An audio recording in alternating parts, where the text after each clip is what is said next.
DJ Kimi, muli nagbabalik mula po dyan sa may labas ng Senado. DJ Kimi.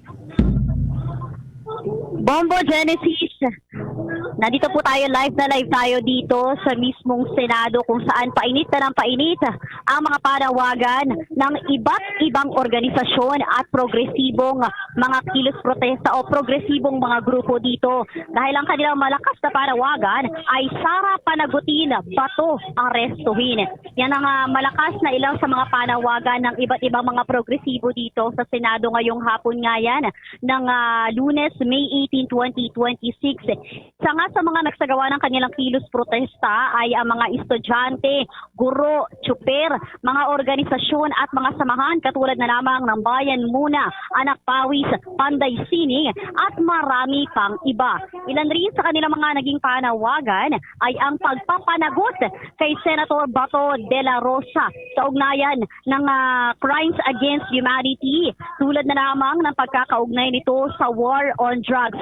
Kanina may ilan tayo sa mga nakapanayan, mapabata man o matanda na sumama dito sa kilos protesta at nagpahayag ng kanilang saloobin. Halina't pakinggan natin. Okay. DJ Kimi? Yes, Bombo Genesis. Balikan natin mamaya yung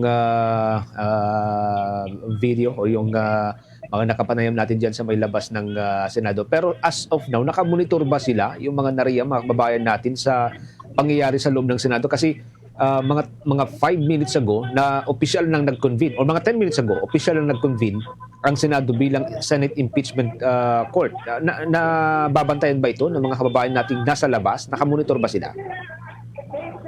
Yes, Bombo Genesis, kanina narinig natin na minomonitor din ng mga progresibong grupo dito sa Senado yung mga nangyayari nga dyan patungkol sa pag-convene ngayong araw sa paglilitis kay VP Sara Duterte. At panawagan nga din nila o isa sa kanilang iginigiit ay panagutin ang mga pinasasangkutan na kaso ni VP Sara Duterte. At as of the moment, ito makikita rin natin ang ilan pa sa mga dumadagdag na grupo katulad na lamang nitong mga kababaihang mga progressive groups din na sila ay mga nakaputi at ang kanilang sigaw rin ay litisin si VP Sara.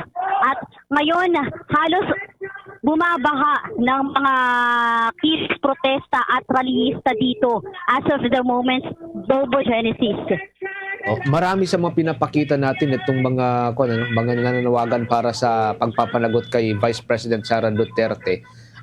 So far, wala namang nangyayaring mga tension dyan kasi kasabay nila yung mga supporter din ng pamilya Duterte. Walang nangyayaring tension or anumang friction in between these two groups. Bombo Genesis, as of now, katulad nga ng pagdating din ng mga supporters ng iba't ibang mga grupo dito o politiko dito, katulad kanina na nagkasalubong halos ang supporters ni President Bongbong Marcos. Kanina nauna naman yung mga supporters ni VP Sara Duterte at Senador Bato de la Rosa. At ngayon naman, iba't ibang mga progressive groups din mula sa kabataan, tsuper, magsasaka, guro ang nandito. Pero ngayon, as of the moment, wala tayong nakikitang pensyon. Pero yung panawagan nila dito sa kanilang entablado ay ang mariin na pagpapanagot nga sa mga sangkot.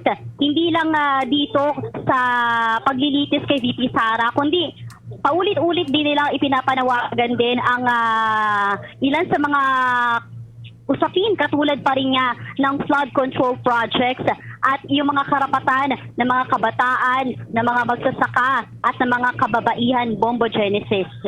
Okay.